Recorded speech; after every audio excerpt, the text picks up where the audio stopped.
Monsieur le Président, Excellences, Mesdames et Messieurs, la salle du Conseil de sécurité est ornée d'une fresque. Le peintre norvégien Per Krøgh y a figuré un phénix qui surgit d'un monde couvert de cendres qui se reconstruit après la guerre. La partie inférieure de la fresque est sombre. On y voit un dragon, on y voit des soldats et des machines de guerre. Les Nations Unies ont été fondées pour nous protéger de nos démons, ont été fondées pour élever la communauté universelle vers la paix, vers la coopération et vers la solidarité. Et pourtant, la crise climatique fait des ravages. L'effort global pour combattre la pauvreté faiblit. Et cette guerre de la Russie contre l'Ukraine aggrave l'insécurité alimentaire et provoque des crises énergétiques. Enfin, nous perdons le sens de l'urgence que pourtant la pandémie nous avait enseigné. Les progrès pour l'égalité des genres sont trop lents et même trop souvent en recul dans de nombreux endroits. Mesdames et messieurs, le mantra de la présidence indienne du G20 est « une terre, une famille, un futur ». Et en effet, nous formons une famille universelle et les Nations Unies devraient en constituer l'ossature. Mais comme le dit très bien le secrétaire général Guterres, cette famille aujourd'hui est dysfonctionnelle. L'Union européenne veut un monde multipolaire qui coopère, qui progresse vers plus de démocratie et plus de respect pour les droits humains. Mais nous le voyons bien, la confiance s'érode, les tensions se multiplient et une dangereuse confrontation bipolaire nous menace, comme si chacun devrait être forcé de choisir un camp contre un autre, un petit peu comme la course effrénée à l'arme nucléaire au siècle passé. L'intelligence artificielle générative, surtout dans le domaine militaire, devient le terrain d'une nouvelle compétition géopolitique. Le regretté secrétaire général Dag Hammarskjöld l'avait pourtant dit avec sagesse. Les Nations Unies n'ont pas été créées pour nous amener au paradis, mais bien pour nous sauver de l'enfer. Mesdames et messieurs, la lucidité nous impose de le voir. Le système des Nations Unies, aujourd'hui, est ankylosé, entravé par des forces hostiles. Et notre responsabilité, c'est d'être engagés pour remettre la coopération multilatérale sur des rails solides. Et pour cela, il nous faut d'une part restaurer la confiance, résoudre les problèmes urgents et réparer le réacteur des Nations Unies. D'abord, restaurer la confiance. La confiance, on le sait, elle est fondée sur le respect de principes sacrés gravés dans la Charte des Nations Unies. Souveraineté, intégrité territoriale et droits humains. Or, depuis maintenant 19 mois, un membre permanent du Conseil de sécurité, la Russie, sans vergogne, mène une guerre de conquête contre un pays voisin qui ne l'a jamais menacé et bafoue ainsi sans honte nos principes fondateurs. Cette guerre brutale, menée avec son lot d'horreur et de mépris pour la vie humaine, l'Assemblée générale, à plusieurs reprises, a condamné cette guerre et c'est bien sûr un rappel puissant des principes de souveraineté et d'intégrité auxquels nous sommes tellement attachés. Mais nous le savons, cela n'a pas stoppé le Kremlin dans son aventure mortifère. Cela n'a pas non plus freiné son sentiment d'impunité. Mais l'Union européenne, avec d'autres, en fait le serment. L'impunité ne peut pas être éternelle et le moment de la justice viendra. L'Union européenne soutiendra sans relâche l'Ukraine dans son droit à la légitime défense. Mesdames et messieurs, chers collègues, nous savons bien, et l'Union européenne sait parfaitement, que cette guerre contre l'Ukraine ne fait pas disparaître les autres défis nombreux et majeurs auxquels le monde est confronté. La planète est en ébullition, le monde est déchiré par la pauvreté, les injustices, les discriminations, et nous le savons, il n'y aura pas de miracle si nous ne décidons pas de mobiliser les financements massifs et nécessaires maintenant. Par exemple, nous nous sommes engagés collectivement à contenir le réchauffement de la planète à 1,5 degré. Or, nous savons que si l'on se tient au plan annoncé, nous sommes loin du compte et le réchauffement atteindra bien les 2,5 degrés d'ici la fin du siècle. Nous devons nous ressaisir maintenant. L'Union européenne, dans cet esprit, a augmenté ses objectifs d'usage d'énergie renouvelable et d'efficacité énergétique et nous voyons que d'autres nous suivent. C'est le cas, en partie en tout cas, du G20. Nous appelons à ce que plus de membres de la communauté internationale soient engagés sur ce sujet. C'est aussi l'intérêt de tous de renforcer les capacités des pays en développement de s'engager vers la neutralité carbone à l'horizon 2050.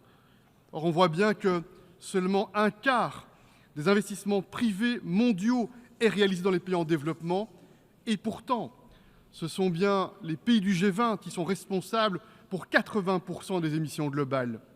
Et ce n'est que cette année seulement, que la communauté internationale devrait atteindre cette promesse faite il y a plusieurs années, les 100 milliards de dollars pour financer l'action pour le climat.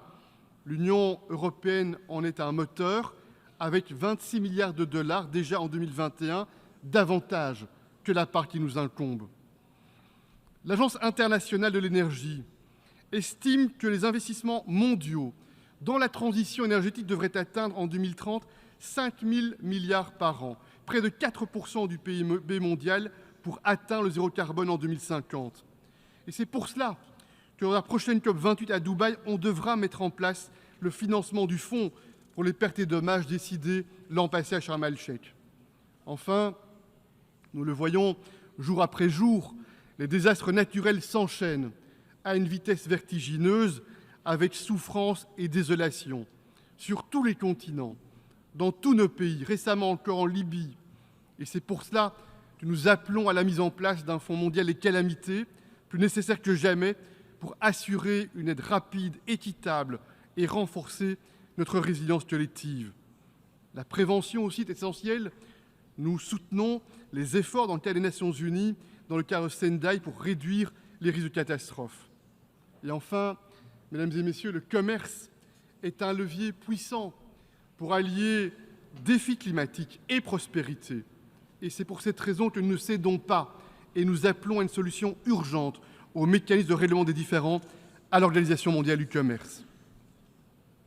Mesdames et messieurs, la situation économique et financière des économies vulnérables est gravement affectée. Elle l'a été par la crise du Covid-19, elle l'est par la guerre de la Russie contre l'Ukraine. Plus de 50 pays à faible revenu ont fait défaut sur leurs dettes et une douzaine d'autres pourraient suivre prochainement, à cause notamment du service de la dette qui supplante les dépenses pour les protections sociales, pour l'éducation, pour la santé. 165 millions de personnes dans le monde basculent dans la pauvreté. Personne ne doit être contraint de choisir entre réduction de pauvreté et verdissement de l'économie. Excellences, mesdames et messieurs, on ne peut pas se permettre le luxe d'un débat de plus sur le montant des aumônes. Ce n'est pas une question de mendicité, c'est une question de justice. Il s'agit de rendre le système financier global plus robuste, plus juste, mieux préparé aux défis de ce siècle. Ainsi, la réaffectation de 100 milliards de dollars de droits de tirage spéciaux est une étape importante. Mais nous savons que ce n'est pas suffisant, on doit faire davantage encore. Nous soutenons bien sûr le stimulus des objectifs de développement durable présenté par le secrétaire général Guterres. Et enfin, l'Union européenne est engagée pleinement pour mettre en œuvre le cadre commun du G20 pour l'action sur la dette. Excellences, mesdames et messieurs, il faut aller au-delà encore. Le système de Bretton Woods doit être réformé et réformé en profondeur. Plus équitable, plus inclusif et plus efficace, ça doit être l'objectif. Ces institutions ont été créées lorsque de nombreux pays étaient encore sous tutelle coloniale. Et depuis, le monde a changé, a tellement changé. Cependant, aujourd'hui, les pays du G7 y détiennent encore un pouvoir quasi absolu de décision. L'Union européenne est prête à mieux partager ce pouvoir de décision. Des régions qui n'y ont quasiment pas voix au chapitre doivent, selon nous, être plus et mieux associées, plus et mieux impliquées. Deuxième élément, un choc de financement est indispensable. des pans entiers du monde et les populations qui sont représentées sont privées d'accès au financement. Et nous savons que cela entrave le progrès vers les objectifs communs de développement durable, mais cela augmente aussi le risque d'une crise des dettes. Le sommet de Paris, après l'initiative de Bridgestone, a porté le débat sur un nouveau pacte financier mondial initié par le président français avec la première ministre des Barbades. Et le chemin est tracé. Je veux ici citer Mia Mottley qui, à juste titre, dit ceci. Elle dit « C'est maintenant une question de vitesse et d'ampleur. Nous devons faire ce qu'il faut, mais nous devons le faire à temps et pour de bonnes raisons. » Et effectivement, nous devons agir pour mobiliser mieux le secteur privé au départ des capitaux publics. Nous devons agir pour accroître, renforcer, resserrer, consolider ce filet de sécurité essentiel qui est cette capacité des prêts des institutions financières internationales. Un exemple seulement. En 60 ans d'existence, le pouvoir de financement de la Banque mondiale en proportion de la production mondiale a été divisé par 7. En disant cela, beaucoup est dit. Il faut réduire aussi le coût de l'accès au crédit des pays vulnérables, qui est bien trop supérieur par comparaison à celui des pays dits avancés. Enfin, nous devons adapter les règles des banques multilatérales de développement en matière d'adéquation des fonds propres pour tenter d'utiliser de manière plus dynamique leur bilan sans mettre en péril leur solidité financière. Mesdames et messieurs, Excellences, il y a 3 ans, j'ai lancé avec le docteur Tedros l'idée d'un traité international sur les pandémies. Et ensemble, nous avons été engagés pour tenter de convaincre la communauté internationale de lancer des négociations dans le cadre de l'OMS. Le monde a besoin d'un instrument ambitieux, juridiquement contraignant pour prévenir les futures pandémies, s'y préparer et y répondre avec solidarité. Et je souhaite maintenant inviter chacun d'entre nous à redoubler d'efforts pour conclure les négociations d'ici mai 2024. L'Union européenne s'y emploie. Nous souhaitons être un partenaire constructif et ouvert. Mesdames et messieurs, chers collègues, le secrétaire général et l'ensemble des équipes des Nations unies sont des chevilles ouvrières pour une action considérable au service de l'humanité et des valeurs de la Charte des Nations unies. Mais nous le voyons bien, la gouvernance des Nations unies est trop souvent et de plus en plus souvent entravée. Aussi, l'Union européenne soutient bien sûr les propositions de réforme présentées par le secrétaire général dans notre programme commun. Nous soulignons aussi les progrès réalisés en matière de méthode de travail. Mais nous souhaitons solennellement à cette tribune aujourd'hui aller un pas plus loin et tenter d'apporter une nouvelle perspective, une contribution au débat nécessaire et urgent sur la réforme des Nations unies. 3 propositions sur le droit de veto, sur la représentativité et sur le rôle des organisations régionales multilatérales. Sur ces 3 sujets, j'en appelle à une modification de la Charte des Nations unies. D'abord, le droit de veto, dans sa forme actuelle, est abusé. Il conduit à l'impuissance du Conseil de sécurité. Un membre permanent du Conseil de sécurité peut impunément violer et de manière flagrante notre charte et le droit international. Il peut même abuser du droit de veto pour empêcher des sanctions contre lui-même. Il peut même exploiter le Conseil de sécurité à des fins de propagande, de désinformation et, disons-le, de mensonge. Et pourtant, la Charte prévoit qu'un membre du Conseil de sécurité doit s'abstenir ou devrait s'abstenir lorsqu'il y a un vote dont il est l'objet. Je souhaiterais réellement inviter les membres du Conseil d'évoquer cette clause lorsque la Russie est concernée. Enfin, dans le même esprit, l'Union européenne soutient l'initiative de la France et du Mexique qui vise à limiter le droit de veto dans les cas d'atrocités de masse. Nous soutenons aussi le code de conduite pour l'action du Conseil de sécurité contre les génocides, les crimes contre l'humanité et les crimes de guerre. Et enfin, nous soutenons les efforts qui visent à renforcer la transparence et la responsabilité du Conseil de sécurité. Cependant, au-delà de cela, dans le cadre de la réforme de la Charte, je crois que nous devons mettre en place un mécanisme qui combine la prise de décision à la majorité et à un usage modéré et maîtrisé et modulable du droit de veto. Mon deuxième point, c'est la représentativité. Le Conseil de sécurité ne reflète pas le monde d'aujourd'hui. À ce jour, 60 pays n'ont encore jamais siégé au Conseil de sécurité. Des pans entiers du monde, Afrique, Amérique du Sud, Caraïbes, Asie, sont peu ou pas représentés.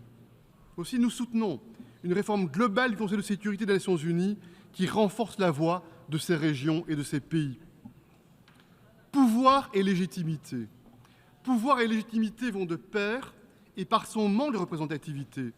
Le Conseil de sécurité voit de manière inexorable sa légitimité s'éroder. Or, la légitimité, c'est la clé de voûte et cela doit être renforcé au moins sur 2 plans. D'une part, les Nations Unies sont un club de nations et nous considérons l'État-nation comme une unité de base. Et donc, un nombre accru de membres permanents au Conseil de sécurité sera certainement inéluctable. Mais nous pensons, et c'est mon 2e point, qu'il faut aller au-delà de cela. Nous pensons que les organisations régionales et continentales jouent un rôle croissant. C'est un fait. L'Union européenne, bien sûr, l'Union africaine, la communauté latino-américaine et les Caraïbes, l'ASEAN. Ces organisations reflètent un nouveau niveau de légitimité dans les forums internationaux et multilatéraux. Ces organisations jouent un rôle effectif dans la coordination politique et économique. Ces organisations créent des espaces de coopération rapprochés, des espaces de connectivité et sont même de plus en plus des acteurs de sécurité. Ces organisations sont enfin davantage que hier des espaces normatifs. C'est le cas bien sûr de l'intégration européenne, mais cet exemple, on le voit bien, en inspire d'autres. L'Union africaine, par exemple, qui travaille d'arrache-pied pour mettre en place un grand espace de libre-échange continental, ou encore les efforts de l'ASEAN pour davantage de coopération entre ses États membres. Ces organisations exercent une influence croissante dans l'arène multilatérale et sont des contributeurs essentiels de stabilité. Je crois que leur rôle doit grandir dans le système multilatéral car elles structurent un monde multipolaire que nous appelons de nos vœux. Et c'est par exemple pour cette raison que par ma voix, l'Union européenne a immédiatement soutenu l'appel du président du Sénégal, Macky Sall, à inclure l'Union africaine comme membre à part entière du G20, ce qui est chose faite depuis quelques semaines maintenant. Mesdames et messieurs, vous l'avez compris, je suis absolument convaincu que les Nations unies gagneront en légitimité, gagneront en efficacité et gagneront en autorité si elles font le choix de garantir en leur sein une place plus prépondérante pour les organisations régionales. Cette inclusion créerait d'ailleurs un cercle vertueux parce que cela encouragerait ces organisations à coopérer plus et mieux entre elles pour renforcer davantage leur propre stabilité et la stabilité du monde. Et dans ce contexte, j'ai l'intention de prendre cette initiative de proposer un sommet institutionnel entre l'Union européenne, l'Union africaine, le CELAC, l'ASEAN, et auquel, bien sûr, le secrétaire général des Nations Unies serait invité. L'objectif, vous l'avez compris, est d'envisager comment ces organisations peuvent agir de concert plus fortement pour renforcer le système multilatéral, aussi bien dans le cas des Nations Unies que dans les autres enceintes internationales. Mesdames et messieurs, je conclus. L'Union européenne, par notre histoire, par notre ADN, souhaite être un partenaire global, loyal et fiable. L'Union européenne et nos États membres, nous sommes le premier donateur en matière de développement et de maintien de la paix dans le monde. Nous sommes actifs, y compris dans des régions où les conflits se prolongent désespérément. Au Sahel, les coups d'État militaires successifs accroissent instabilité et insécurité au détriment des populations locales. Et je tiens ici à adresser un message d'amitié et de soutien indéfectible au président du Niger, Mohamed Bazoum, emprisonné depuis 56 jours dans une maison par une junte militaire. Au Moyen-Orient, nous maintenons qu'une paix durable n'adviendra que lorsque Palestiniens et Israéliens vivront en sécurité dans le cadre d'une solution à 2 États. Et dans le Caucase du Sud, les derniers développements dévastateurs nous choquent. La force militaire n'est pas une solution durable lorsque l'on veut gagner les cœurs et les esprits. Et partout dans le monde, l'Union européenne continuera à assumer ses responsabilités avec toutes celles et ceux qui souhaitent travailler sincèrement pour le bien commun, pour la paix et pour la prospérité. Mais l'Union européenne, jamais, ne se laissera intimider par la violence ou par le chantage. Chers collègues, cette fresque de Père Krögh est un acte d'imagination. C'est aussi un rappel à nos consciences, un rappel indispensable aujourd'hui plus que jamais face à un monde qui est confronté à tant de dangers. Le philosophe Friedrich Hölderlin l'a dit tellement justement, et je le cite, « Là où il y a du danger, il y a aussi le pouvoir de sauver. » Face au danger, nous avons la vision d'un monde meilleur, nous avons la vision d'un monde plus lumineux, et nous disposons de moyens puissants. Je crois profondément au pouvoir de l'intelligence collective, à nous d'agir maintenant pour un monde plus juste, plus libre et plus prospère. Je vous remercie.